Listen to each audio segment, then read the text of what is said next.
Conversations with Bob and Sherry is where the extrovert artist meets the introvert engineer. It's where analysis intersects experience. Join us as we explore news and culture to better understand what's true and important.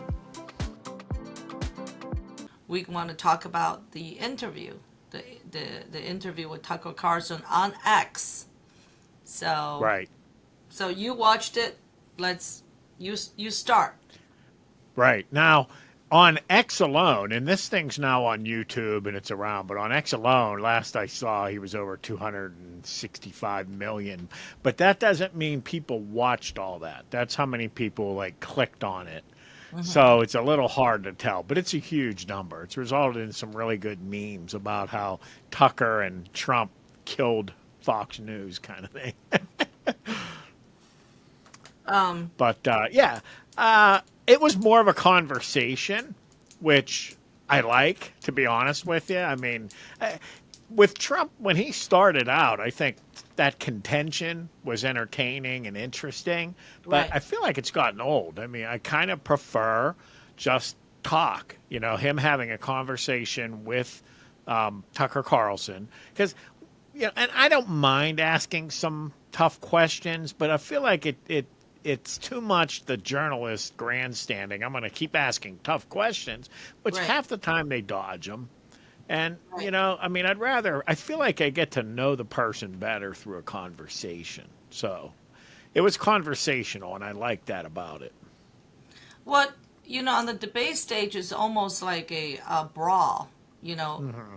and yeah, this is way better. I think if this is the type of thing we do, we give each candidate 40 to 45 minutes and then having a conversation, ask real questions, give them time to answer. I think that would be way better than doing these debates. I watched Megyn I mean, Kelly. I'm okay with the debate, but yeah, I mean, like, I didn't like the way they asked the climate change question. Raise your hand if you think climate change is caused by humans. I mean, I don't like the raising of the hands. I mean, and it just wasn't the way you should ask a question like that of Republicans, in my opinion. And do they ask questions of the Democrats the way a Republican would want it to be asked? Not usually. So, that climate change is a different issue for treated differently by Republicans and Democrats. So I don't know that it was a good question to ask it as if they were Democrats. Well, I think the problem with debate too, you have 8 people on stage. Everybody gets like what 2 minutes, 3 minutes to answer these very complicated questions, Right. and it takes more than 2, 3 minutes to even answer it. So perhaps in the future this can change. But I want to tell you that last night I watched Megyn Kelly on her podcast, and I'm not a fan of Megyn Kelly. Uh, I think I'm less of a even less now than ever now that she has her own show. Um, she I'm the said opposite. she said something to me to it was I was like, wow, she's really narcissistic. She was criticizing the way Fox News conducted the debate. And she said, you supposed to ask very controversial questions. We all remember her beginning question is to Trump, right? When the first debate happened. And, you call women a pig and this and that. It was a very challenging question. And that caused a feud between her and Trump. One of the things she said, just get to it. Don't spend 3 minutes with the national anthem, this and that. I thought to myself, wait a second now. If the Republican Party claiming they are the party, and then Fox News plays national anthem every morning before Fox and Friends, to criticize a debate starts with the national anthem, it's absolutely ludicrous. And I love the fact that the debate started with the national anthem this time, and also the the the the the, the, the two people that's asking questions, Brett Baer and Martha, I forgot her McCallum. last, McCallan.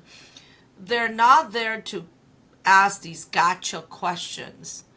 They're there to moderate. They're there to ask questions to get an answer, rather than Megyn Kelly was trying to just shine as a moderator versus putting the people on stage as the focus. So once again, she just her narcissism just comes out. So I'm glad I watched it. I never watch her podcast, but I'm glad I watched a little bit of that, and I'm like, yeah, I'm probably not going to watch her. She's no different to me than the other girl on MSNBC, the lady with God, what was her name? Savannah Not Guthrie. Savannah, no. She's the one that showed the tax return of Trump, short hair. Oh, yeah, I don't remember. Yeah, I can Is find that her. during the town hall? Because I thought the town hall was Savannah. No, this was a But long time ago. Let me see. I well, can find this. so while you're looking, I like Megyn Kelly. I actually like her better with her own podcast. And what Megyn Kelly to me seems like as a traditional values feminine feminist. So I think she sticks up for women, but at the same time she adheres to traditional family values, and she's not afraid to be a woman. She's been a real harsh critic of Dylan Mulvaney for the same reason as you. But back to the Trump, when she asked him that question, it helped Trump. I mean, it was a tough question coming from her, and in a sense it was good because Trump was being accused in the media, and he was saying things, whatever he said about women was all skewed towards the most awful, interpretation.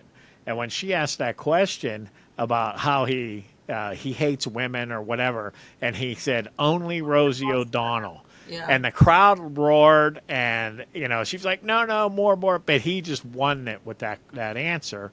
So you could argue it was an evasion, but it showed that he was unwavering. He wasn't giving in to, but what he got in trouble was after the debate. He said that she was just in a rage, and he said that she had blood coming out of everywhere.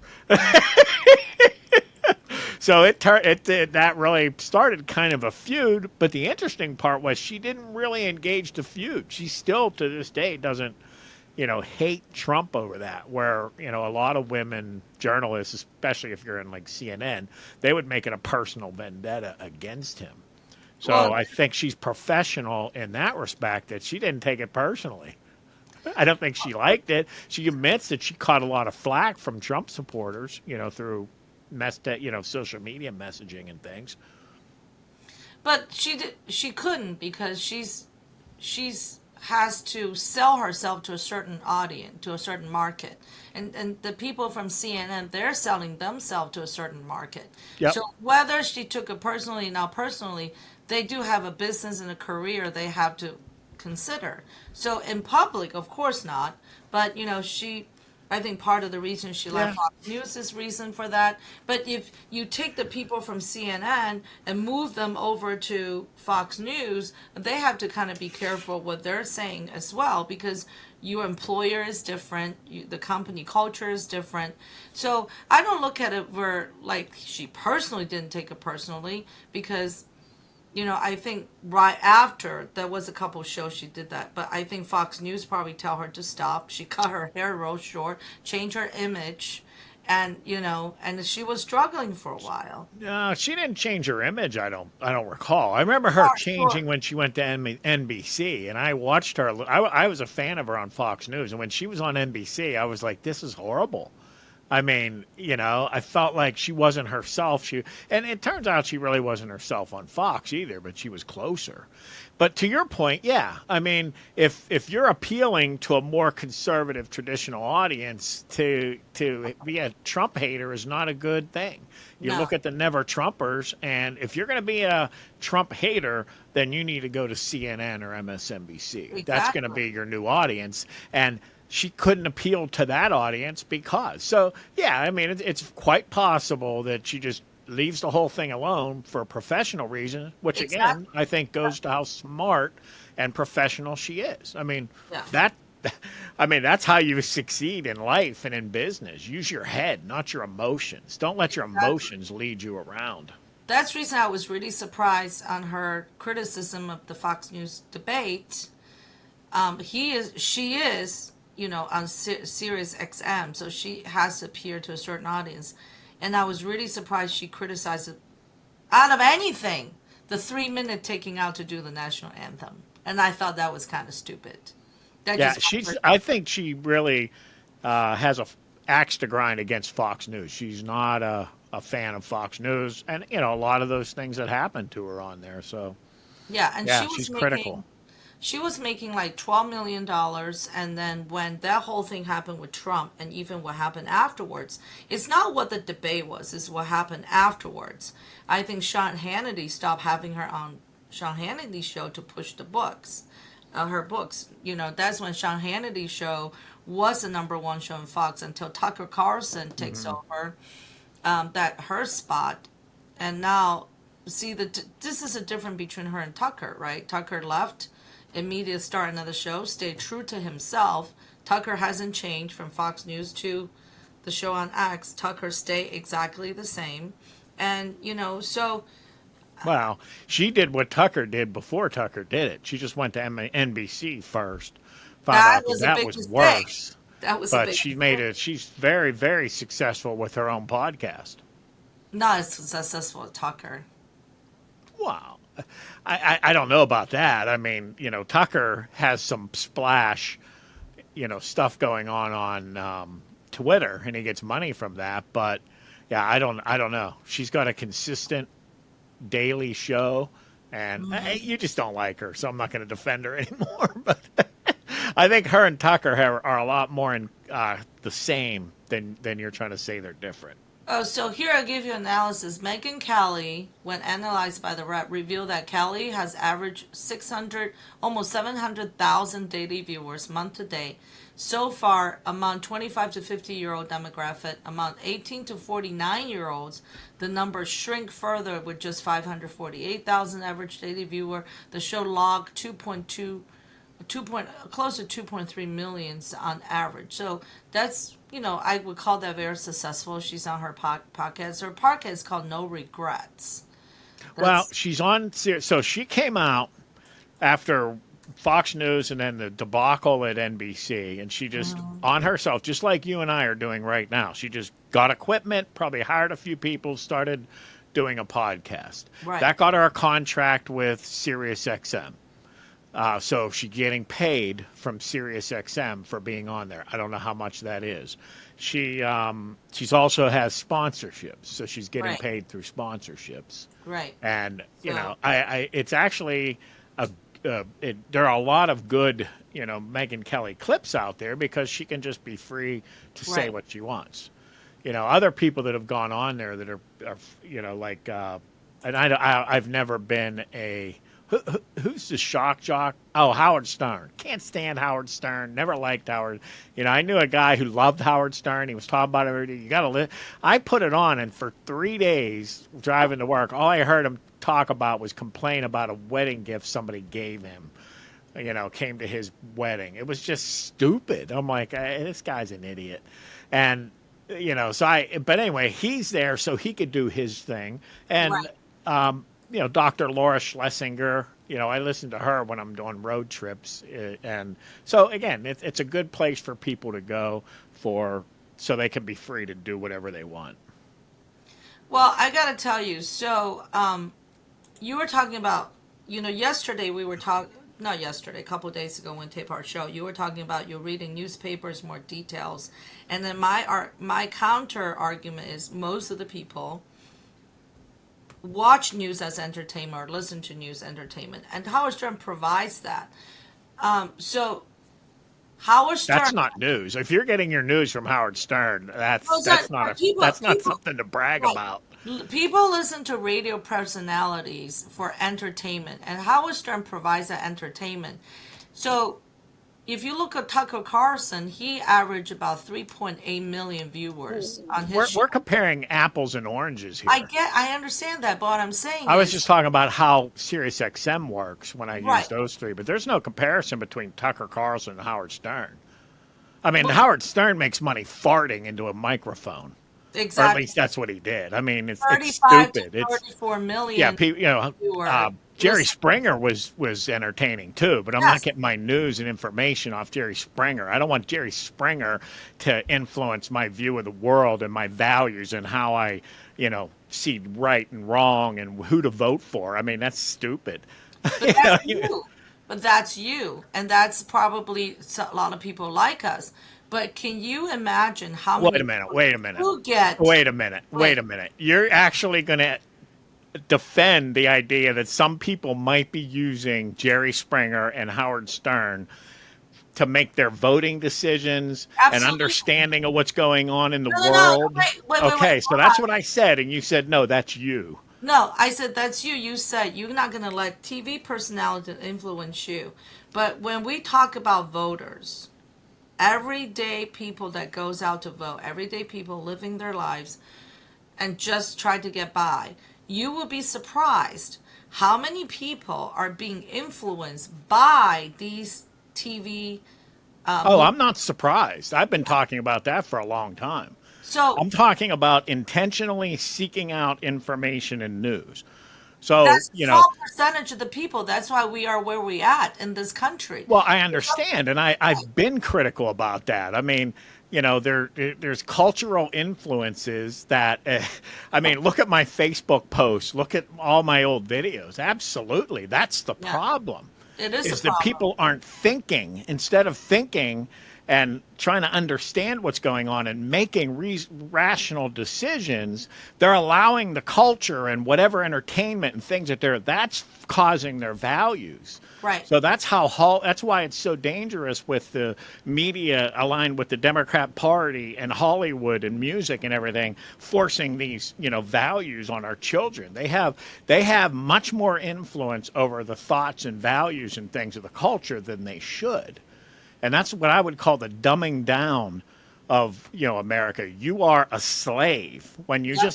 when you just go through life saying, "Oh, I just want to feel good and entertained." It's like TikTok. I mean, how many times have we said the way TikTok is in the U.S. is not good, but what they Right. do in China to try to make it more productive and uplifting is actually good. It's the same thing.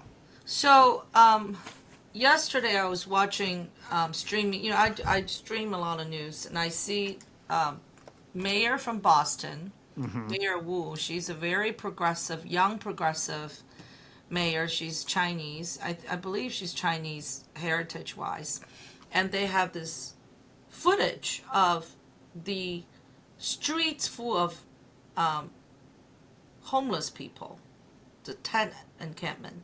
Now she's saying we're going to start moving the homeless people into shelters, and she's using police to do it now. So, in 2020, she's defunding the police. Now they get to a point now they're going to have to use the police force to start moving these encampments.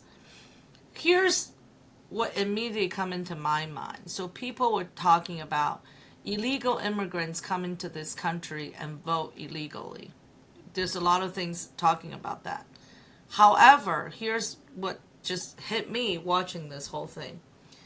The immigrants coming from overseas actually have a better understanding why they want to come to the United States than the people that live and born and raised in this country. Imagine if these homeless people that live, that they're voting.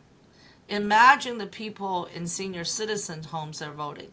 That is, I'm not defending the illegal migrants, and there might be some illegal votes, but what I'm saying is, if everybody can vote in this country with no voter ID, and we do not care the understanding of any citizen to the government, I always says, if you want to vote, you should take a test. You should take a civil test. I have to take a test to become United States citizen. Surprisingly, most immigrants go through the legal channel to come to the United States, have a better understanding of the Constitution, have the better understanding of the structure of the United States, who's the president, who founded the country, than some people living in this country and born and raised here. Mm-hmm. That is a big problem. So I think we agree with each other. You were talking about people watching news as entertainment. That's fine, but at least those people are watching some news, look at some headlines. But a lot of people in this country don't even do that. You have a big issue with that. Let's get it out. I mean, I don't understand why you're pushing back so hard on me saying that, I get so much more. So maybe I shouldn't tell other people what to do, but just pointing out the fact that TV news is entertainment more than news. Well, I mean, it's a combination of news and entertainment. Right. But now you're going way, way beyond that when you start talking about Howard Stern. I wasn't saying that TV news is equivalent to Howard Stern. Well, no. And I'm not yes, saying people. that. What I'm saying is that you can say, yes, I'm going to get my news from. And why does that bother you? What's wrong with reading news? It's not bothering me. Okay. What I'm saying is people like you, a very small percentage of the country, go out there and take a survey out of 1,000 people, ask them, do you read any newspaper? And I can guarantee you a very tiny percentage of the people will tell you they read any newspaper. You can go say, hey, go ahead and read the newspaper. You get more out of it. So what's your point? So what, should I comply? Should I then just be like everybody else? Should more people be like that then? Because that's what everybody's doing? No, I'm not criticizing you. I'm saying is the reality is you have, let's just say 150 million people go to the voting booth to vote. Half of the country vote Democrat, half of the country vote Republican. Let's just say that. That's why this country is divided, right? But how many people out of the 150 million people are like you, reading the newspaper article and read the whole thing and analyze it and think for themselves? Not too many. What I'm saying is, you can say all you want. The media is the media is divided too, because you have Fox News, you have CNN, but thankfully there's also a lot of streaming services that provides different perspectives. All for entertainment value, all for viewership. We're not here to solve any problems, but to talk it out, and other people can watch our show that agree with us. But the problem is, how is it that each party reaches out to people to come out to vote, right? Why did the Republican lose so many elections? You can criticize all you want. People that living day-to-day life, making money, are not going to sit here and read a newspaper every night in the article. So how do you reach those people, reach young people, to wake them up? That's a $1 million question that you can say, listen to me, read the paper. Okay. How many people do you think that actually would do that?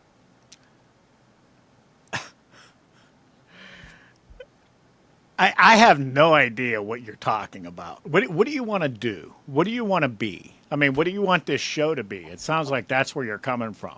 So you don't want this show to be about accurate information, of helping to give people something of value in terms of understanding and information about what's going on in the world. No, you just want to come on here and be like Howard Stern and say dumb things. That's not what I said. What I'm saying is we're having a discussion. You said yesterday, I read the paper, I stopped watching the news anymore. I did. Okay, so some people listen to you might say, yeah, Bob, that's great. Okay, stop. I'm going to start watching. What did I do then? Okay, you seem to have a problem with me saying reading the papers is better information than watching the news. I don't have a problem. But what did I do with that? Did I sit here and say, everybody needs to read the papers, and if you don't read the papers, then you're stupid and you shouldn't do... Did I say that? No. What did I say? What did I do with my reading of the papers? You share the information. I shared the information. Right. So that's fine. What's wrong with that? So why do you have a beef with it? I don't have a beef with it. I'm just saying now a lot of people will do what you Well, do. you're saying things like what you got to understand is, and you can say all you want. So, what would you have me do? I'm Well, just trying no, to understand what the disconnect is here. I'm just You saying don't that like what I'm doing. You don't agree with something that I'm saying. So I'm just that's trying to not understand what that's that not is. true at all. I'm just sharing to you what I think. I think what you're doing is great. That's what the show is all about, trying to bring people information that we feel that should be shared. But what I'm saying to you is that not a lot of people will be able to do what you do. Does that That's make sense? why I'm sharing it. That's exactly. I'm not saying you're wrong or right. I'm just Okay. saying that people out there, I mean, you're taking it personally. Or I'm just saying Well, is, I'm just trying to understand because a lot of the things you just said are condescending. I don't think it's condescending. How many people do you think are going to go out there and do that? You can't do that. The people are going to get their information from, That's just everything, true, though. you People do know, get their information from how many very times have you come on here and talked about how many people spent their money on concert tickets or, how they don't right. challenge their children and so you don't mind talking about. I think that what people are doing and what people are doing without thinking about it is wrong. So I think I'm going to offer some better ideas. So That's fantastic. rather than just go with the flow, I think you ought to think about this and take a different approach. Isn't that the same thing I just did, yesterday? Yeah, I Okay. agree with you. But what I'm just saying that the, as many people as do what you do, there's a lot of people don't do what you do. So we can come here and share that information. Hopefully, people will say, "Oh, Bob said about this economics about China. Let me read into this." You see what I'm saying? Yeah. I'm not saying you're wrong or right. I'm just saying that yes, there are a percentage of the people like you looking into informations, but there's a high percentage of people, unfortunately, are voting to have the president of the United States that don't read and they don't care and they just live their lives like you said. They're slaves of the Right. media or not even the media, because as many people as watching the news, looking at headlines, not really read, but just looking at the headlines, at least they're doing that. But you got a lot of people don't even bother with that. They just say, oh, I'm going to go check a D, I'm going to go check a R. Right. And it's on both sides. So if people want to tune into Fox News or CNN, they're almost the same thing, just different audience. Okay, I call that Exactly. entertainment Right. because they select stories and they provide narratives around those stories that are going to get people to keep watching. That's Right. their goal. Their goal is not to inform people, it's to keep people watching. Okay. Yeah. Now, we're just this little podcast, right? I don't like not knowing what's going on. Okay. I'm not Right. satisfied when I put on, I've watched Fox and Friends for a long time casually while I'm drinking coffee, but I literally got to a point where I felt like, what are we doing here? What how am I better for having listened? Occasionally I would hear this happened overnight and but I found myself realizing I had to go somewhere else to find out what really happened. So they would kind of give me an idea of something that happened or what to look up. But so I decided to look in the newspapers, and because I've been critical of the media for a long time, I've called them propaganda media, that they're useless and they're dumbing down people and they're lying and they're this and they're that. And I was pleasantly surprised to find out that there's a lot of good news out there, but it takes a lot of effort. You Right. have to find the Exactly. stories and you have to read them and things like that. So, if anything, I'm correcting myself and saying, look, I've been very critical of the media, but I found out there's good media out there, but it takes a lot of time and a lot of effort to find out. So, I tried to give a overview of what's going on in the Chinese, economy, because that's been a big topic that we've gone back and forth about. Chinese economy, U.S. economy, import, export. Well, like So, yesterday, I just sent you but that I article. wasn't reading an article. I read at least a dozen different articles about that. The more I read, and I did Google searches because I didn't understand some of the concepts. So I spent a lot of time trying to understand what was happening with the Chinese economy. So I wanted to share that in an easy way so that it was useful information and good information and people can do with it what they want. So You it's know, just like yesterday, I shared this article with you. Said BRICS is to officially abandon U.S. dollars, right? Now, I've said this all along that this is a big deal. Like to me, this is a big deal. But the news, no one's talking about it in the news. That you have Brazil, Russia, India, and 20 some countries in Africa going to come together. They're going to figure out how they can start trading without US dollars. right. Nobody's talking about it. Now, Fox News, CNN, CNBC, Fox Business, no one's talking. This is a big deal. Well, do you want to This talk will, about it? this will directly impact our economy and our lives. Now, my thinking is, what is our government are doing with it? I mean, I don't expect Joe Biden to do anything. He doesn't even know where he's at half the time. But what is our government, our financial institution, what are they going to do about this? I mean, I don't have a good answer. I just know that this, for the past 40, since World War II, this is a very unique situation happening in the United States. Yeah. Well, so let's talk about it. I mean, so I've spent time trying to understand why it's happening, what it means, all those sorts of things.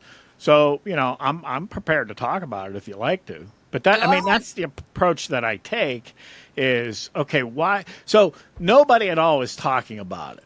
Why So not? I don't know why that is. And I can't even make a judgment call on that if I don't understand it myself.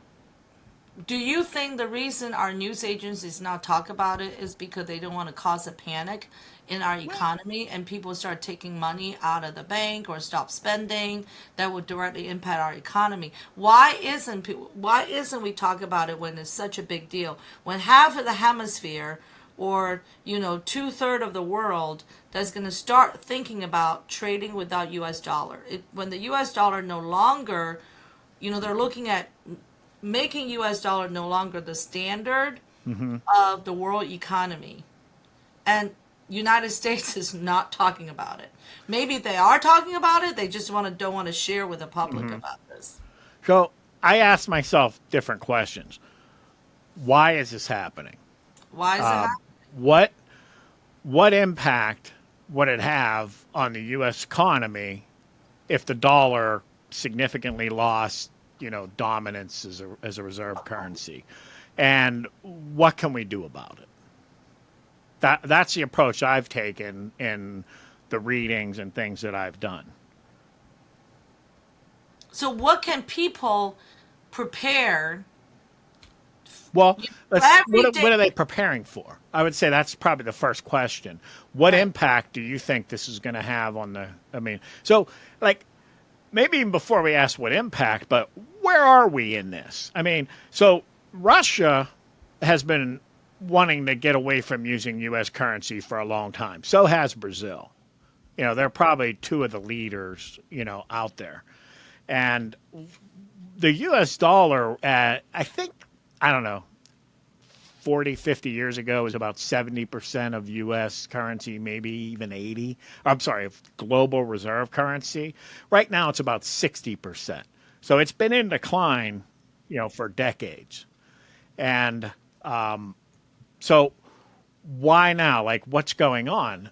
When we first talked about this, I think I approached it, or my takeaway from what we were talking about was that China, Xi Jinping, from a position of strength, was now trying to, bring down the United States, if you will. But now that I've learned about the Chinese economy, I don't think it's so much a position of strength as it is a position of necessity. So one of the negative impacts on the U.S. economy, as people move away from the dollar, it becomes less and less used as a currency, is that less capital will flow into the United States. So if you are a central bank in another country and you're holding dollars, excess dollars from trade and whatnot, the typical thing to do with that is to buy U.S. currency, or I'm sorry, to buy U.S. treasuries. So that's, we operate at debt, just like China does. So that means that's the cash coming into the country, a capital inflow to help fund that debt that the government. So right now, China is having a big problem with, high debt, reducing exports. They need to attract more capital inflows. So they can benefit from other countries using their currency for trade. So that's part of what's happening there. Does that make sense? Well, yes. The only thing I think that it could save United States, if you look at Brazil, Russia, India, and China. So these are the 5 countries that's a big country that want to trade outside of US dollar, and the other African countries coming through. The problem with China is, I had a discussion with some Chinese people yesterday about this after our show. So China will have a problem with political stableness. Stability? Yeah. Because every 10 years, even back in the imperialism empire days, right? When the emperor get to a certain age, they have to cultivate someone to take over. Well, you don't have that here right now in China. Xi Jinping is it. He's not cultivating anybody to take over, and he's in his 70s now. So usually, when a leader in his 70s, he needs to cultivate another person within the party to take over and to start giving the power to that person. Right now, there's not one person in China they're doing that, and neither is Russia, right? So who's taking over? Like even in North Korea, Kim Jong-un now is taking his teenage daughter, to all public events. And this is part of the cultivation. People start seeing it, It's no different than all the time. That's what's happening, because you have the crown prince, it's just like the royal family. I didn't even know he had kids. Yeah, Kim Jong had. So now, we were saying among the Chinese is like, it would be easier if Xi Jinping just said, yeah, I'm the emperor, and here's my oldest son. I'm cultivating him to take over next. Nobody in China would say, oh, don't do it, right? Everybody just go like, okay, we'll have a leader next. But the problem with China right now, because you don't know who's next to take over, he has prosecuted a lot of his so-called enemies, or that he's afraid that's going to threaten his power. And we saw some of that. There was a dramatic video of them dragging the people out of the parliament or whatever it was. Yeah. So what happens is just like when Chairman Mao died, that left a vacuum in the power. So then you have all these people start struggling. So what happened the way we were thinking, if it's like the Cultural Revolutionary days, something happened to Xi Jinping, no one lives forever. There's no one take over. And then you're going to have a ton of power struggle goes on. And that would create an unstable country. Forget about the economy. Sure. In Chinese history, political instability. Political stability. Economy always comes second. Political power to the top is always the thing. So if you think about a central planning system, right, from the top, if the top changes, is a domino effect into the bottom. So they don't have the governors. It's not like in America. The governors and the presidents all get elected every 4 years. They have their own structure. It's together but separate power. In China, it's all come from central. It goes all the way down. So if Xi Jinping does not live another 20 years and cultivate the next person to take over, there will be a political instability in China. So now the countries. I'm sorry. Do they have a process for choosing? Like, how did Xi Jinping? Like, I think before him was Deng Xiaoping. No, Jiang Zemin. Jiang Zemin picked him. Okay. So the current leader picks the next one. It's not Right. the party. No. Okay.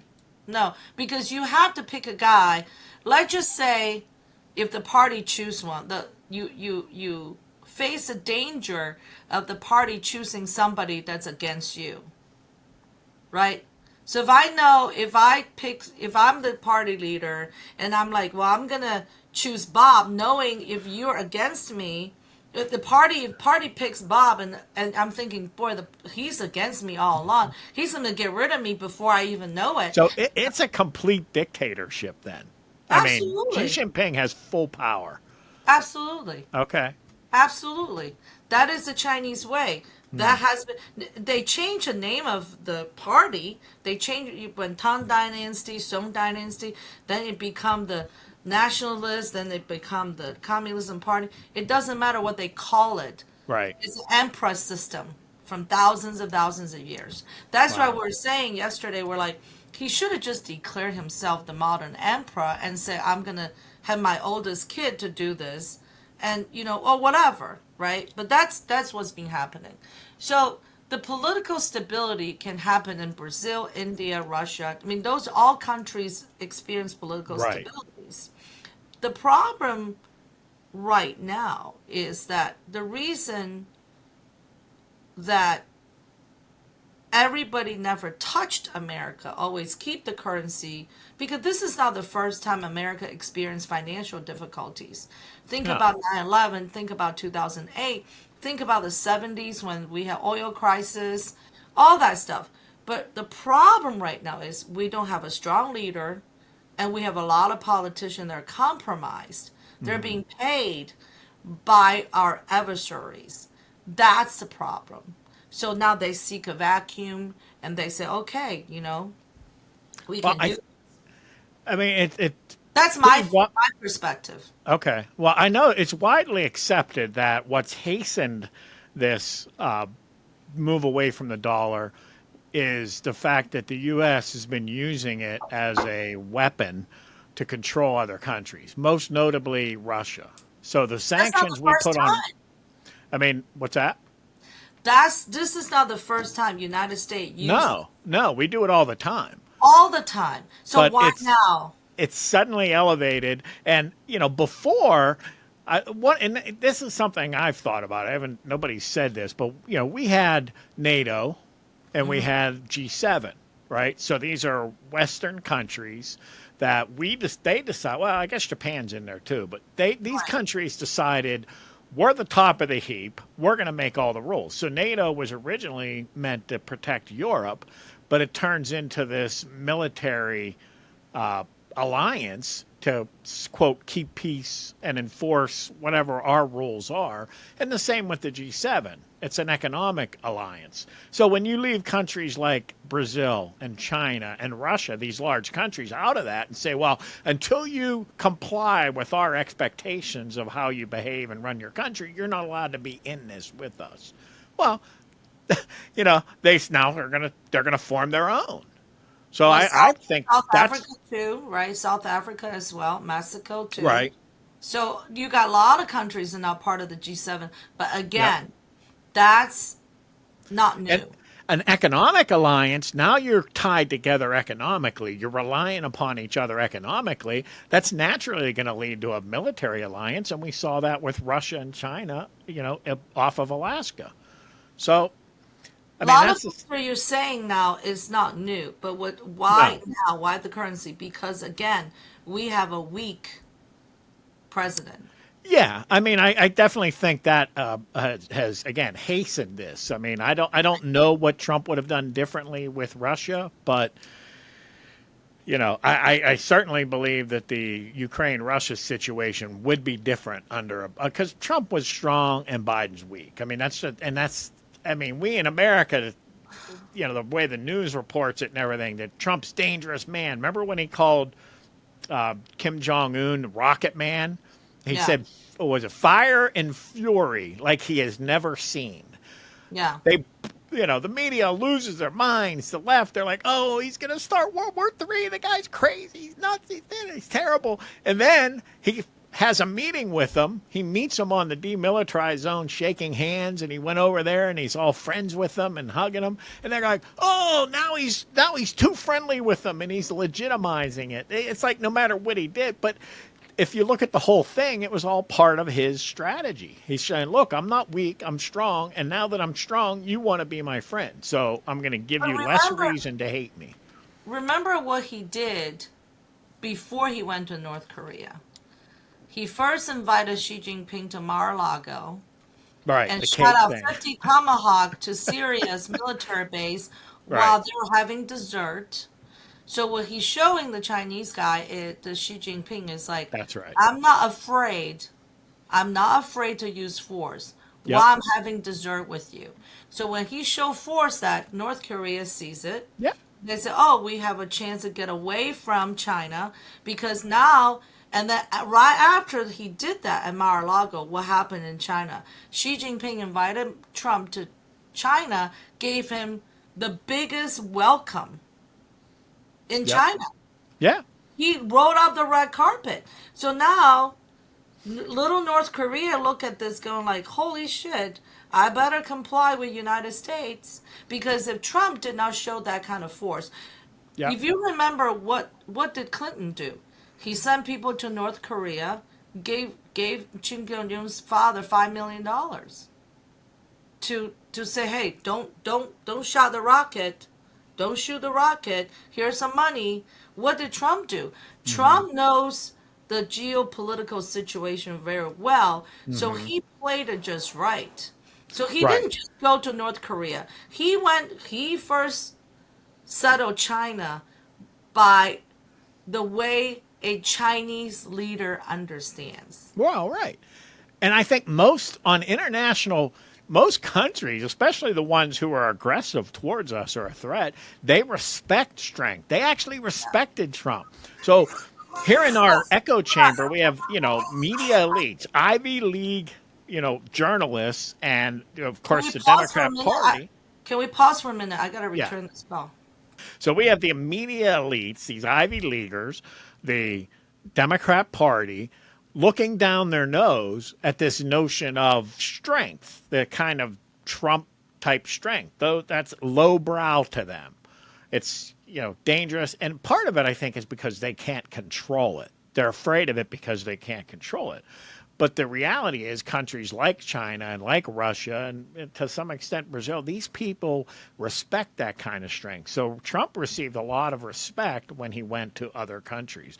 And, that may sound mind blowing to, a lot of Americans who have been conditioned to believe that Trump was a low life, crazy, embarrassing leader.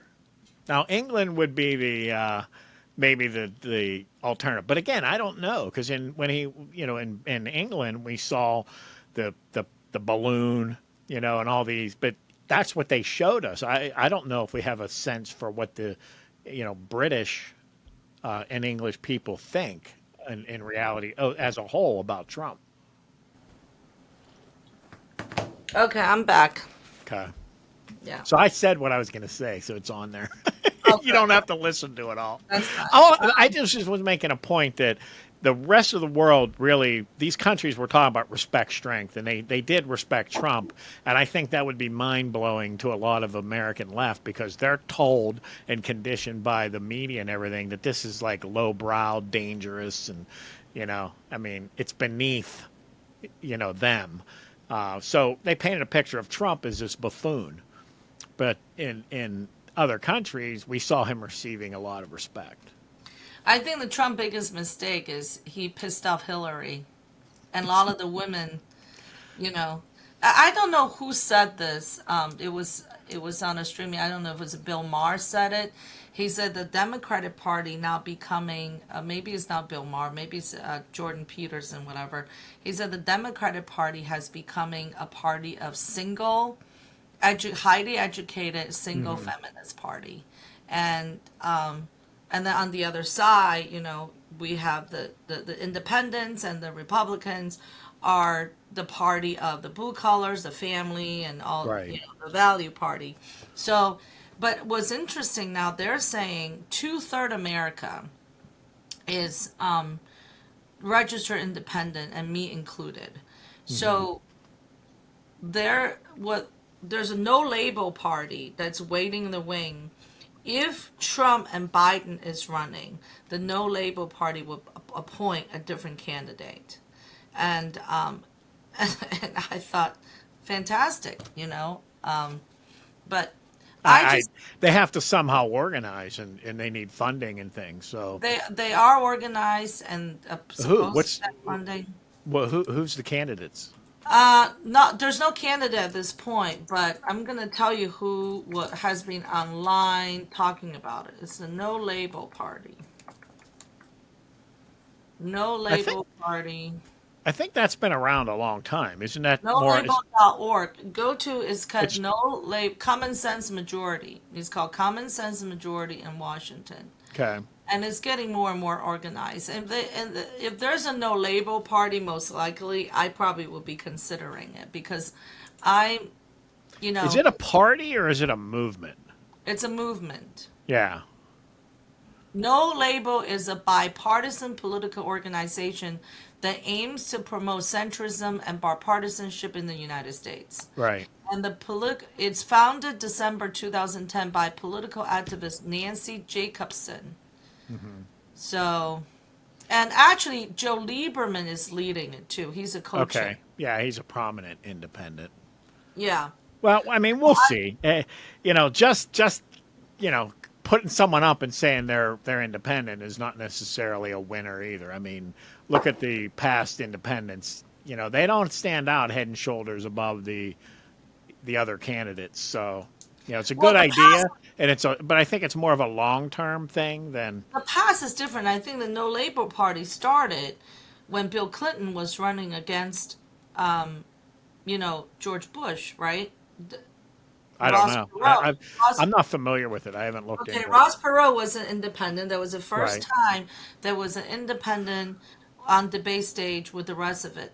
But I feel like the Democratic Party, even as messy as the Republican Party is doing the debates and running, there's, I don't know, 12 candidates running. As messy as that is, the Democrat side has to look at it going like, why don't we have a debate? Why don't we let our people debate? If I was on the Democrat side, there was actors now are saying, geez, have a debate. There's got to be other candidates Yeah. available. Are they going to really put up Joe Biden as a nominee? You got to be kidding me. I With mean, all this the clock's controversy, ticking. But I agree with you. You would think they would have a primary and try to put up another candidate, but yeah, locally, look at what we just had, right? In the Allegheny County executive hmm. primary, the Democrat side had 8 people. So Right. one came out. At least there was a choice. But on the national level, the Democratic Party is not giving their constituents a choice between Joe Hmm. Biden and somebody else. You got RFK Jr.'s running. That is the legacy of Democratic Party. Right. JFK is the one person that changed the whole Democratic Party. You mean to tell me you're not going to allowing those two to even have a debate to give Hmm. people a choice? I think that's ludicrous. Yeah. The Democratic Party, that's why I said, as much as messy as it seems on the Republican side, at least the voters have a choice. They Hmm. can listen to everybody, watch everybody, and choose who they want to have as their primary candidate. Right. Everybody is a fair fight. But over here, the party's not giving people a fair fight. It's a Right. dictatorship, right? They can't put up Hunter, clearly. Hmm. But Democratic Party becoming a dictatorship party if they don't give their people a choice. Sure. So, I mean, back to the de-dollarization thing. I mean, I think the only thing that the United States can do to change that is to make the dollar as attractive as possible. And I don't think it's reversible necessarily. It's just a matter of, it's just a good idea to make the dollar as attractive as possible for other countries to use. But even within BRICS, Saudi Arabia, India, for example, they agreed to trade in their local currencies with those countries, but that doesn't mean they're not using the dollar. Right. I don't know about Brazil. Something about Brazil. They've been against the dollar forever, and I don't know if they use much of it at all. And of course, China wants them to use the Chinese currency. But they, if you're any country in the world, I mean, the reason they started with the dollar because after World War II, the U.S. was key in helping set up the IMF, the International Monetary Fund. And I don't know who made the decision, but they started out with the Henry dollar. And Kissinger is the main reason why this happened.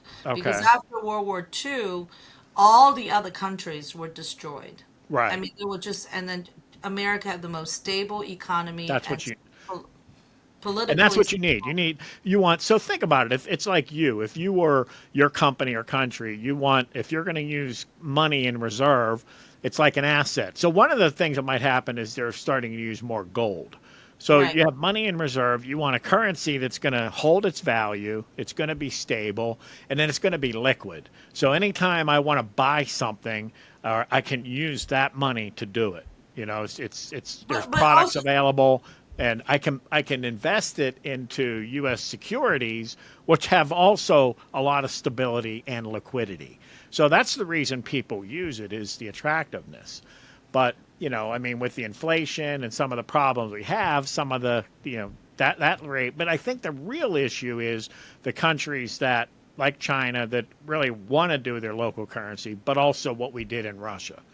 So wait, hold on a second. I think the problem also is too, after World War II, we had a very thriving manufacturing base right. in the United Well, yeah, States. the economy was strong.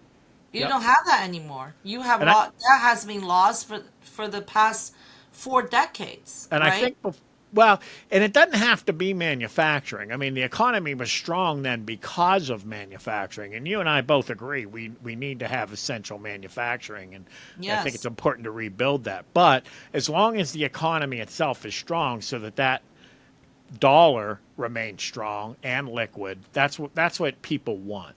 So one of the problems with using Chinese currency is if you have excess yuan and you want to buy treasuries with it, China, the government, takes control over all their bond issues. So it's not a private, free market liquid thing. So at any time, in other words, the government of China can just take those bonds.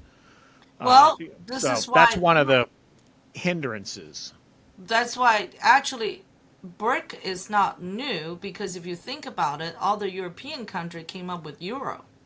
So Hmm. they all Right, start trading with the same currency. So right. BRIC come up with their own currency that's They don't not have it yet, relying but on anybody's economy. It's relying on everybody's economy. well, yeah. So So Europe being a bunch of little countries, that's part of the reason they formed the euro. And the euro, I think, right now maybe is like 5 or 10% of world reserve currency.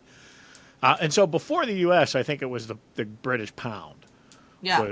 Was the global standard. But yeah, so BRICS, I think what they're doing in BRICS right now is they're just using each other's currency. But They've that's gonna agreed change. they've I agreed guarantee they've you that. agreed to accept each other's, but they do want to work towards a standard currency, the BRICS dollar, which might be more like an electronic currency, like a crypto or something like that. So prior to Trump taking office, Russia, India, and China had a summit. They were talking about having their own currency before Trump took office, and that whole talk just that went to shit once Trump took over. Right. Uh, but again, that wasn't reported in the news. You have to seek it out, like you Hmm. said. But that was important, that Trump understand the danger of having Russia, India, China become alliance, right? Yep. Economically, militarily, and they have all the manufacture. They control India and China pretty much controls our manufacture. You know, essential manufacture for that matter. You know, I'm not talking about textile. I'm talking about computers and chips and minerals and Right. Now, medicine. just the way the dollar, BRICS has started moving away, so is the U.S. buying less from China. I haven't looked at India. I don't know what India's our India imports are, but decided they were reluctant in the beginning, but now they're going to join. yeah. So even the French president and said we have to be less relying on United States. And Yep. forget about Canada. You know, if Trudeau is the president, continued in that matter, they'll just Yep. go with whatever. I mean, Canadian military is the only military in the world doing research with China on COVID vaccines. I Hmm. mean, so they are, you can forget about that. Right. And then you got Cuba, which China is, installing military base in Cuba. And so they're coming to our hemisphere now. And we're not, we're slowly losing that hemisphere. Right. So these are the things, if these are the things the news is reporting, and let people understand, then people will understand we need a strong country, we need a strong leader, and we need a strong Yeah. military. I mean, Instead of pushing these gender identity issues in our military, I, and everybody gonna be like, wow, if we're going against Brazil, Russia, India, and China, we need a strong military. Maybe masculinity is not such a bad thing.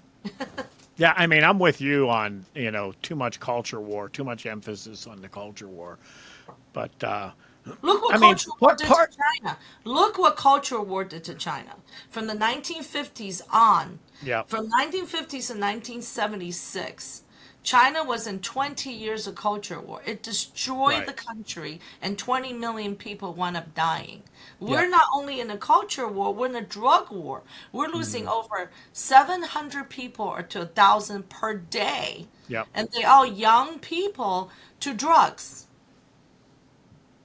Yep. So, But so I think one of the reasons they may not report on it is it's complicated and it's not an absolute simple, you know, these countries, it's over now. We lost. Now the dollar's no longer, and the world comes to an end. It's, there's actually benefits, potential benefits of countries using less and less of the dollar, and part of that is to become more of a manufacturing country ourselves, which we're saying would be a good thing. So, you know, the economies change, and based on circumstances, I think the U.S. has to recognize what's happening. I think one thing would be to be very careful about how we use our currency as a weapon. Not be mhm. so quick to freeze assets, and watch our debt, lower our debt, so we're not so dependent on capital. I mean, look at what China has done over the last since the 70s, 80s, 90s, without their currency being a reserve currency. So you can do well, you can be prosperous without your currency being the global standard, but you have to. I mean, so I think the U.S. needs to protect against it, but also there will be adjustments have to be made. Oh, absolutely. I think U.S. is start, bringing manufacturing back is one thing, and also we have to do something about this fentanyl situation because if Yes. you're losing labor by having these people getting on Hmm. drugs, and you can import as many illegal aliens as possible as your labor force, but they're not forcing these people to go get a job. If you provide Right. money, you provide living expenses, you provide all this. If they come in here, they don't have to do anything. The reason this country was built by immigrants is they came here with nothing. So Yeah. they have to work to contribute to the economy in order to get to where they get to. Hmm. But if you have people coming in and say, here's a food stamp, here's some cash, here's a phone, here's a shelter, here's your medical, what is the incentive to work? Yep. We came here with nothing promised. So we promise you freedom and you can work your ass off, be who you want to be. That's the only promise we Hmm. got, right? So they give no incentive, and the incentive is for these cartels to start making money on human trafficking and drugs. So, yes, it is a lot of problems we're facing, and the problem is going to be you have four grandkids, I have a 12-year-old son. These Gen Zs are not going to live the kind of life you lived or maybe your daughter lived if we continue down this pathway. But not enough people understanding that. And Hmm. going back to what I said, which is nothing against you reading the paper, is a frustration that not enough people do what you do or even look at the headlines. I would be Right. even happy if they look at the headlines and say, oh, what is this brick thing? What do you mean they're not trading the dollar? Maybe that would be like, bing, let me Mm-hmm. read this. Not enough people even care about it. Well, That's the problem. so And they vote. And uh, they vote. one of the immediate concerns, I think, with what's happening with the dollar now is I think the U.S. ability to use sanctions has just we've lost a lot of that ability, like boom, like that, because of what happened in Russia. So in the past, that was a way to avoid war. We use economic sanctions instead of war, and so we sanctioned Russia with the idea that's going to put all this economic pressure on them. They're not going to be able to fight the war. We're going to end the war, and everybody's going to be happy. Well, Russia's not hurting because China went to them. They formed, this alliance, so they're trading with China. That is bringing money into their country and resources that they need. So they're not harmed now by the sanctions that the U.S. imposed on them. Okay, hold on. So Before the sanction, what happened? Joe Biden took office, stopped the Keystone pipeline, and then took the sanction away from the Russian pipeline. So Russia yeah, can start selling oil to Europe instead of buying gasoline Europe from us. So right. he gave them a lifeline. He gave them the money to There's a start the war. yep. Okay. Then if that's the case, then you come back with a currency sanction. Well, what use is that if you already provided them with money, and we're still buying oil from Russia, by the way. So what good is the sanction? It's absolutely Well, pointless. it actually hurt them a lot because a lot of their oligarchs and people, their money's all tied up in the U.S. dollar, and we froze that asset, so they couldn't buy and sell or do anything. But again, China stepped in to work with them, and the problem's gone. I mean, it was less than a year the problem went away. But ultimately, the initial lifting the sanction on the Russians' pipeline Yeah. is having Europe depending on them and cut off our own pipeline, cut off our natural Well, resources. yeah. That I, was that was the beginning to fund this war. I We mean, funded this war by the policy Joe Biden put in place. yeah. I It's an mean, I think executive order as a pen. making the U.S. more dependent on other countries in the name of whatever it is, climate Climate change. change. That's the biggest mistake because as long as we're consuming that energy, we're buying it from somewhere. And the last I checked, there's only one globe. Hmm. So it doesn't matter if we're generating, the carbon here or if they're doing it over in China or wherever else. It's happening. So It's that's happening. just stupid if you ask me. And Go to the the other thing is this again, this anti-fossil fuels is really harmful because who's it going to hurt? It's really going to hurt the lower income people. That's the people who are going to hurt. Rich people are not going to be hurt by being forced to buy electric cars, but it's the lower and what are they talking about? With all we're going to have 15-minute cities and we're going to have so they're saying that poor people, working class and poor people, they're trying to set it up so you don't need a car. So what kind of freedom are you going to lose by that? So I mean, I do think that's something people have to wake up to and realize. Yeah, how bad is what we're doing to the climate, but how bad are these plans to eliminate fossil fuels? The war we have against fossil fuels is going to do a lot of harm to this country economically and geopolitically. It's going to Yeah. weaken this country. And the people whine now, I can't afford this, I can't afford that. If they eliminate fossil fuels, it's going to get worse. You're not going to be able to afford air conditioning if you're allowed to Yeah, have it. look at the policy that Joe Biden put in place is all benefiting China, Yep. right? Electric cars benefiting China. Solar panels benefiting China. It's Yep. all benefiting China. So it's not benefiting our country. And I, so this is what's happening. now there's a misnomer that these electric cars are cheap to operate. They are not, and I'll tell you why. Because I drive road trips across the U.S. So I drive a Dodge Charger 8-cylinder. So this is not a fuel efficient car by any means. And I did a calculation to see if I were traveling from Pittsburgh to the Florida Gulf. First of all, how many detours I have to take to charge up, and how much is that charge going to cost? Well, the charging in those rapid charge systems along the highways that you can do in 45 minutes or less. That's not cheap. It turns out that the money I would pay in gasoline alone just to drive from Pittsburgh to the Gulf is about twice what it would cost me for electricity using those fast charge superchargers, they call them. So it's only like half price gas. And now you're also talking, it's like an $100,000 car versus the car that I paid $27,000 for. And if you lose a battery, you're done, right? Right. It's So not like there's maintenance you can do. I mean, this idea that it's you don't have to buy gas, right? they're not cheap to operate, and they're certainly not cheap to own. So And they have no way to recycle those batteries. So yes. what are you doing with Well, them? so yeah, environmentally, it's a problem too. But I'm saying even just economically, eliminating the internal combustion engine and eliminating fossil fuels is going to hurt working class poor people. They're the ones that are going to be hurt the most. They're not going to be able to afford to drive.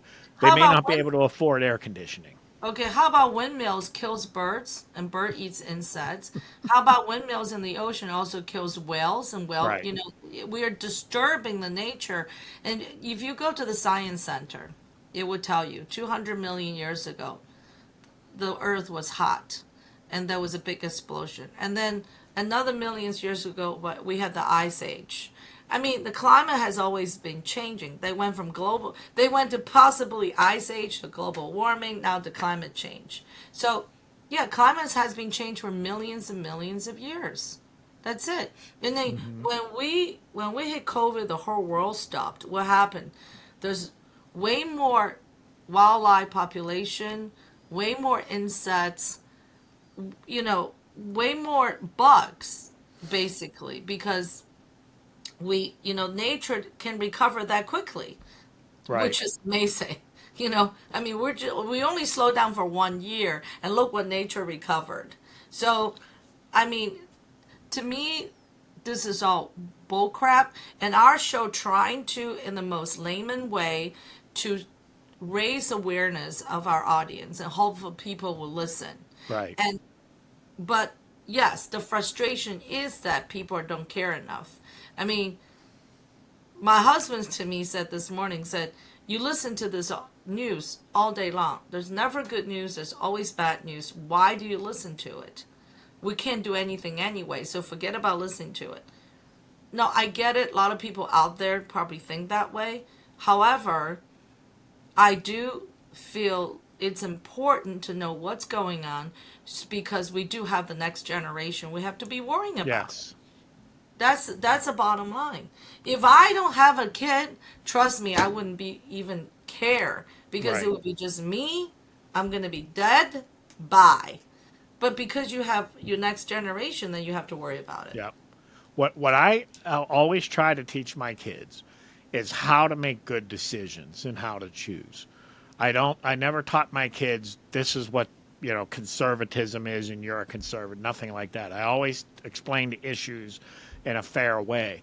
And, one of the things we haven't, gotten into, or I haven't, is, when you talked about how people are emotional and manipulated, I think it would help people to understand more how that stuff affects you, how that works. And let me give you a quick and easy example. If you're ever booking an airfare or a hotel room, and, you see that little thing that says only 2 seats left at this price. Mm-hmm. Okay? That's marketing. That's messing with your brain. That's emotional manipulation. Now, even though you know that to be true, it's that powerful that it still influences your decision. Even Right. if you know that because what if I don't want, it's like there's a psychological thing about missing out. There was a store in Arizona that was selling American Indian, Native American trinkets, all cheap stuff, low cost, and the store was struggling. It was losing money. Okay, so a the guy knew someone who was in marketing and asked him to come out and look at his store and help him figure out what to do. And he looked at the store, he looked at everything, the books, and said, and he told him, triple your prices. It was triple or quadruple your prices. Don't change anything else, just drastically increase your prices. So not only, now, it didn't make more money just because the more money they made on each sale, they tripled their sales too. So the amount of things people bought went way, way up. And why is that? Because people's perception was this stuff is more expensive, it's more valuable. So wherever they were located, it's travelers, people with money, this and that. They don't want to buy a $5 item, but if they see it selling for $50, psychologically in their mind, that has more value.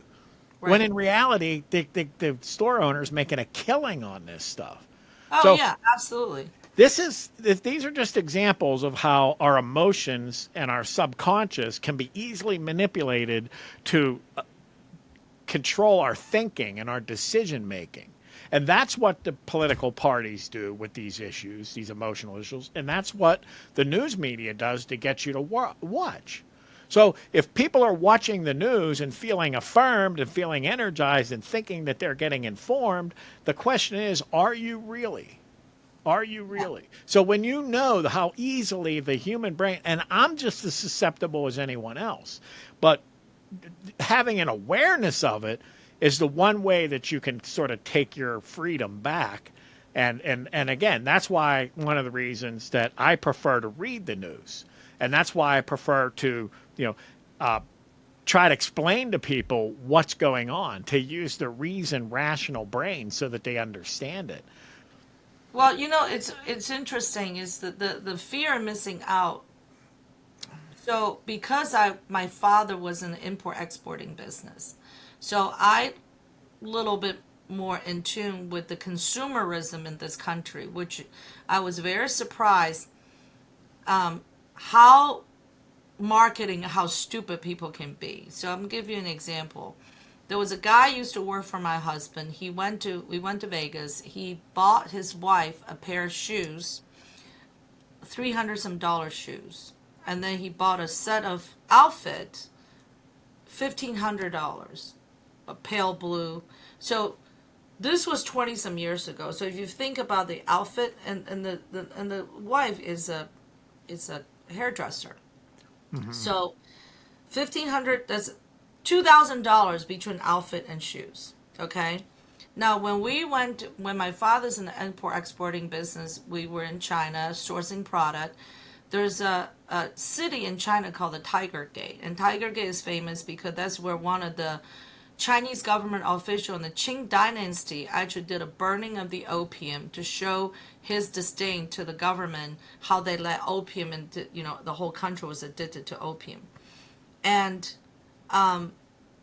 they manufacture shoes over there. They manufacture the bottom, they manufacture the top, they ship it to Europe, and Europe glue the two together, the top and the bottom together, and put made in Italy, and they turn around, ship it back to the United States, or sell it in Italy for $300. And I asked him, I said, what is your manufacture cost for this pair of shoes in US dollar? He says, anywhere between $2 to $5. Mm-hmm.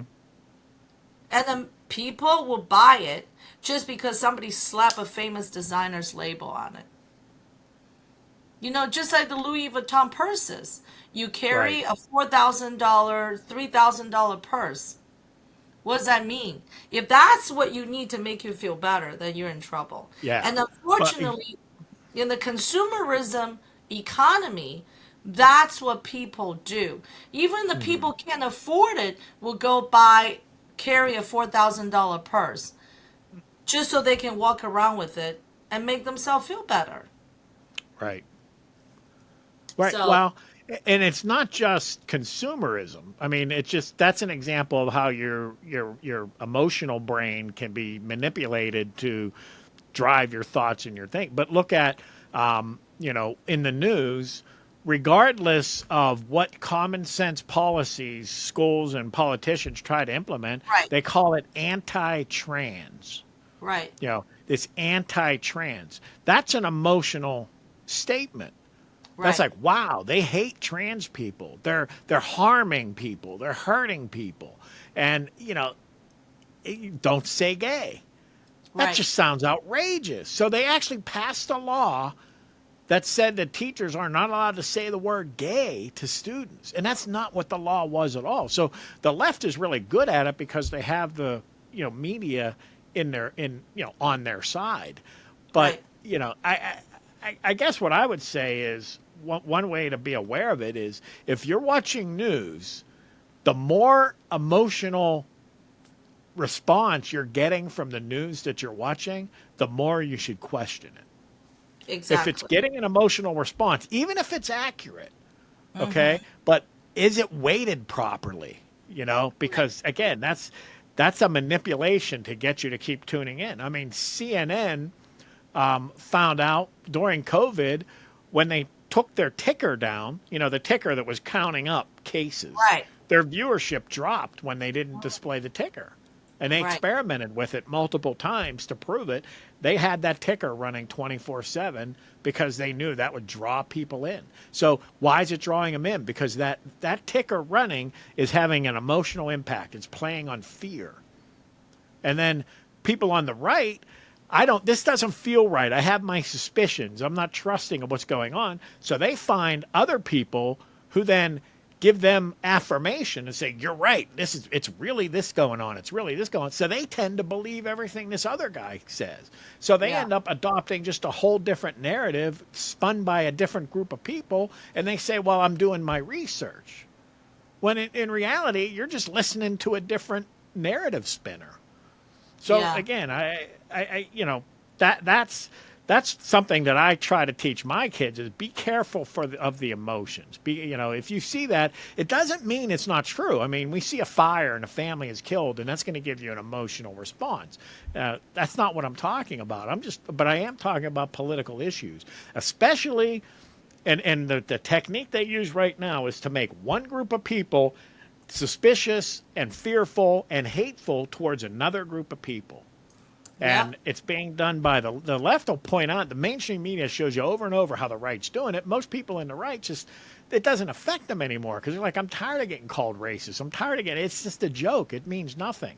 But it actually works. And, Yep. it happens both ways. So, again, that's why I think having accurate information, I don't want to be like an elitist myself and say, well, I know better than everybody else. I would like to somehow help people to make decisions, make actual, independent, rationed, reasonable decisions without being influenced by somebody else who does not have your best interest at heart.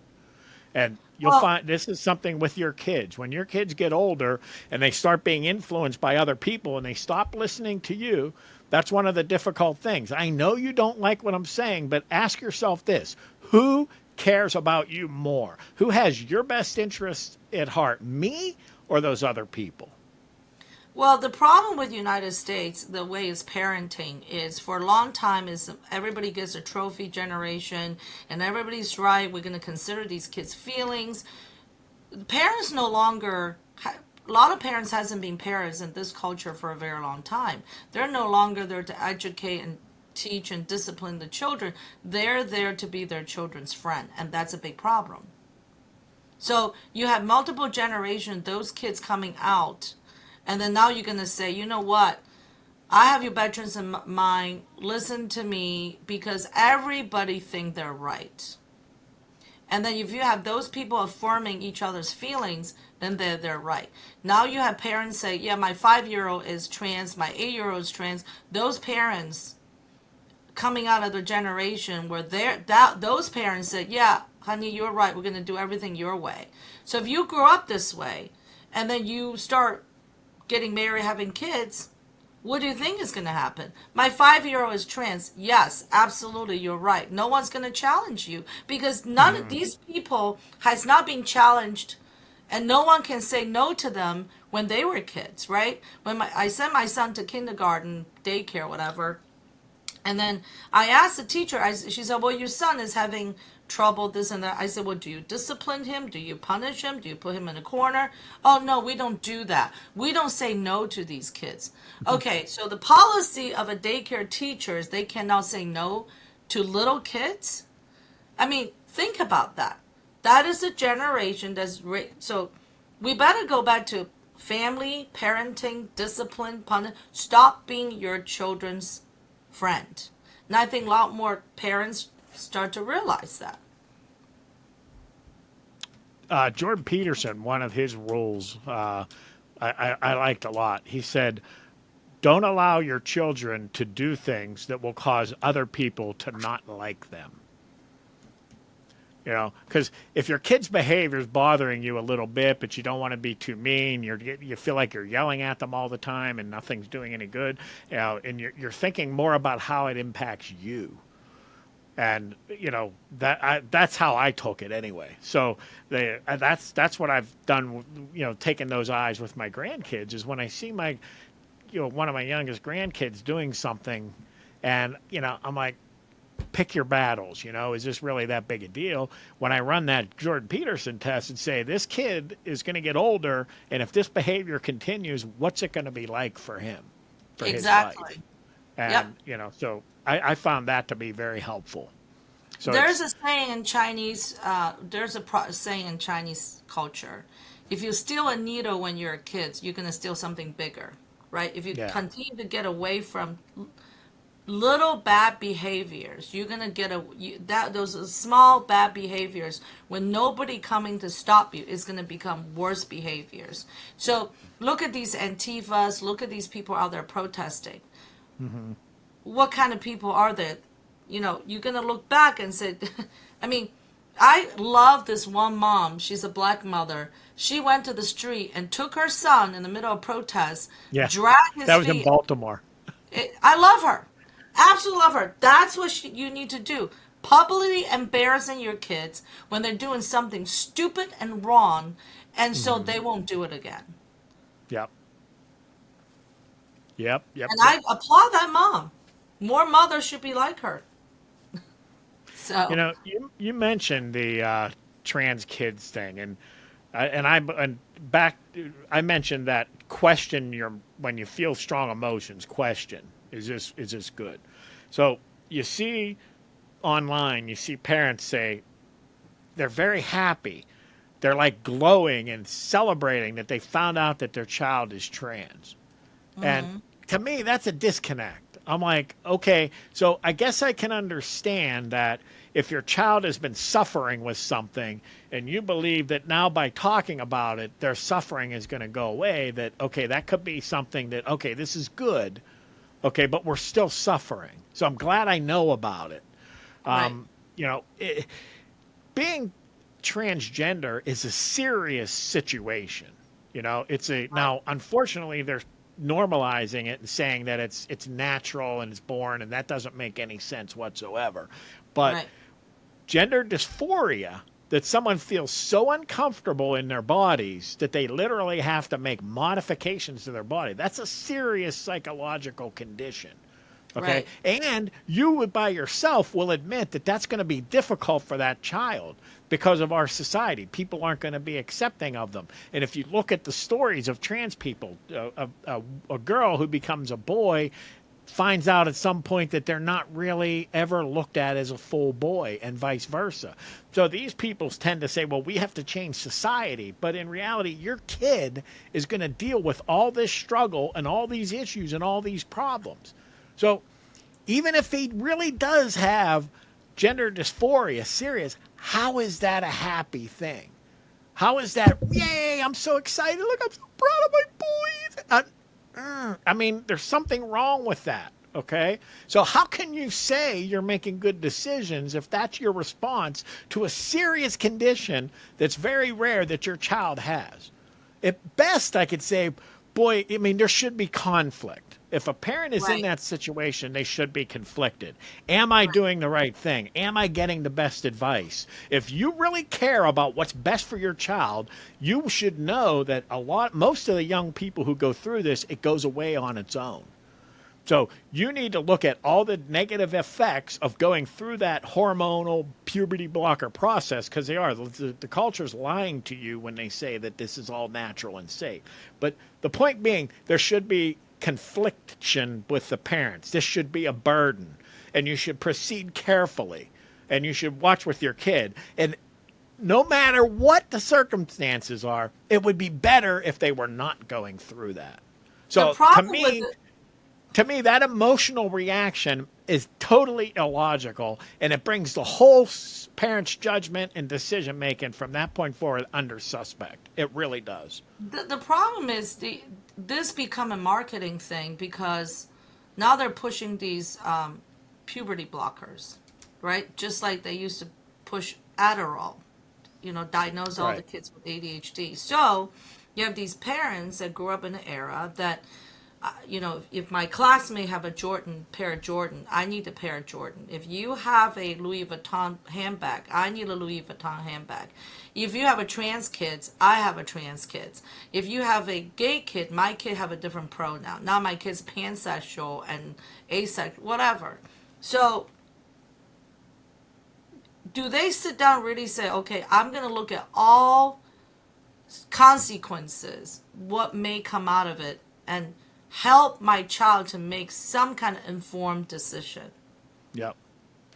Or do I just go like, great, because now I can be center of the attention because my kid had this, everybody feel bad, feel good, whatever for me. It's just like this body shaming thing. I'm sorry, if you're overweight, you're going to have all kinds of health issues. Telling people to lose weight, I went through it. My husband was overweight and had all kinds of health issues. So I'm like, okay, listen, if you can be 400 or 500 pounds still living a normal life, that's fantastic. But you know what? Those health issues are going to get a hold of you one day. Diabetes and heart failures, blah, blah, blah. So, okay, so why are we not telling people the truth? Why do we say, I just sent you a picture with Izzo getting on a private jet. I'm sorry, that's not beautiful. This poor woman, she's probably in her 20s and early 30s. In another 10 to 15 years, she's going to fall apart. Now, she's being used to push some kind of thing. The record company labels making fun of her. Once you get to a certain age, are they still going to put her on the pedestal? I mean, she needs to look at her own health and say, what's best for me? If you have to Absolutely. maintain your weight just so you can keep up with a certain image and certain people pushing you. I mean, to support someone is different than supporting something that's bad for them. So, Yeah, absolutely. I mean, it's like as humans, we're always looking for this certainty. We want to have clarity that everything's going to be fine and I'm on the right side, so we seek out that affirmation. So if whatever I'm voting for or my position on this trans thing is all kids need to be protected and there's no problem, you need to find, people have this tendency, they want to find comfort in their decisions and everything. right, But most of the important things in life and the people who make a big success in business and in life, they understand that they live in tension. right, Tension between, I think I'm doing the right thing, but I'm going to keep my eyes and ears open because it just might not be the best thing, or I'm doing the best that I can and I'm open to the fact that I might have to make adjustments later and change. So, to whether it's the transgender issue, whether it's voting this way or picking this side on an issue, I mean, don't feel like you have to find this clear-cut, simple, answer that I'm right, I don't have to worry now, I can forget about it, because if you do that, you're probably not right. You're probably not making good decisions. You have to kind of get to a point where you're in you're comfortable being in a little bit of of tension, because you will make decisions, you will move forward, but that means your mind is still open. You're still looking, you're still learning, you're still feeling your way, and there's a saying that you can't steer a ship unless it's moving. So a rudder on a ship, if it's sitting still, you can't steer it. So in essence, you do have to move forward, even though you're not 100% sure if what you're doing is the right thing. But you do so, but the benefit of having that tension is you pay attention. You pay Well, attention, and you're the open problem is minded, and you're learning. the problem is people always wanted to do things to gain some kind of proof from other people. I can Right. see that among kids, but when you're an Yeah. adult, do what happened to look at your own situation and do things for your own good. That's why Right. it was so funny that people are not looking at their own future and say, what kind of president, what kind of politician I want, rather than just say, what's my friend voting, and Yeah. what can I gain approval? I might lose friends if I share my true feeling. Well, if you lose friends, they're never Right. your friends to begin with. If your friend, you can lose friends over somebody you vote, they're never your friends to begin with. Right. So And and, on that and that note, and that's one of the reasons the high school culture is so messed up and so wrong and everything, because that's an age where the kids are really needing that approval. And I yeah, think social media has exasperated it tremendously, but it's also taken it further and further into adulthood. yeah. And at some point you just got to be confident in who you are and start making decisions for you and your family, and not be so worried about other people. Well, I wanted to go because we have to close. We went to hour and a half this time, but Yeah, I want to I tell have you, to go too. I'm getting phone yeah. calls. Well, here's what is really amazing. You talked about high school, and I came here for the 12th year of high school for 12th grade. I can't believe the narcissists in this high school yearbook situation, the most likely to be successful, the most this, the most that. And then 20 years later, you look at all those most successful people, you're like, where the hell did they go, right? Yeah. It's like the culture was just tremendous to me. And I'm looking at the yearbook when I was leaving, I started laughing. I was like, wow, they haven't even started life yet. What do Yeah. they know where they're going? I mean, it's one thing to build up your confidence, it's another thing to create this just a weird bubble for yourself and thinking that you're going Right. to be fantastic. Just be, live, be honest, live an honest life, work hard. That's it, you know? Now imagine what it's going to be like for your son, for kids today in high school, when you add social media and Oh, absolutely. virtual relationships and communications into the mix. Absolutely. Absolutely. So, It's we amazing. got I to was just appreciate talking how about, hard that is. yep, All right. absolutely. So, all right, we're going to wrap up. Thank you. Okay. Bye, Sherry. Bye.